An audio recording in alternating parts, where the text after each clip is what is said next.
আচ্ছা স্যার, আপনি তো এবার নির্বাচনে দাঁড়িয়েছেন, নির্বাচনে যদি আপনি জয়লাভ করেন তাহলে এই এলাকার মানুষের জন্য আপনি কি কি করবেন আমাদের সবার উদ্দেশ্যে যদি কিছু বলতেন।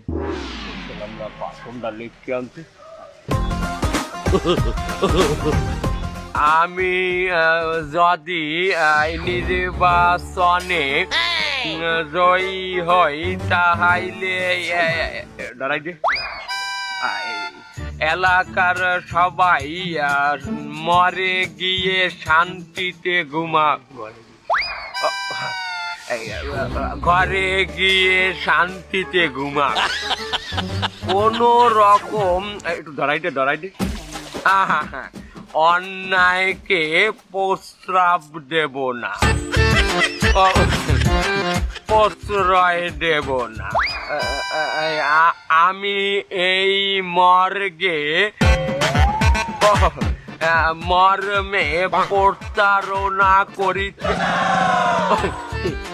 প্রত্যয়ন করিতেছি যে এছাড়া অত্র এলাকার সব ঘর বাড়ির ডিজাইন আমার মুখস্থ।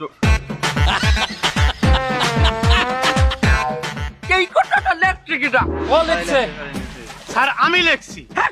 আপনি এক সময় চোর ছিলেন না, এই এলাকা যখন উন্নতি করবেন ঘর বাড়ির ডিজাইন তো আমাদের সব জানা আছে, ডিজাইনের উপরে যদি ডিজাইন করেন কেমন দেখা। আরো জোরে কর সাংবাদিক মাইকের সামনে যাইয়ে কর। ঠিক আছে স্যার, আমি আচ্ছা স্যার, আপনার ওই রিডিং পড়া দেখে আমার মনে একটি প্রশ্ন জেগেছে, আপনি পড়াশোনা করছেন কোন পর্যন্ত? দুবার পর্যন্ত। বুঝলাম না। মানে আমার বাহে সকালে স্কুলে পাঠাইছেন, আমি পড়াশোনা শেষ করি আবার দুপুরে বাড়তে আইছি। এই ফুটেছে ভালোই হলো, এই লিন্ডি বাইরে ফেলবো।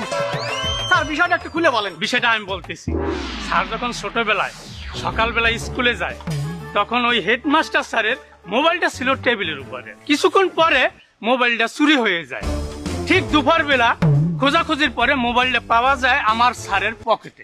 না মানে এমতো অবস্থায় ওই দুপুর বেলা আমার স্যারকে দোষী সাব্যস্ত করে তাকে ছিল ছাপ্পন মারে সার্টিফিকেট ধরাই দেয়। তাই আর তার আর জীবন স্কুলে যাওয়া লাগে না।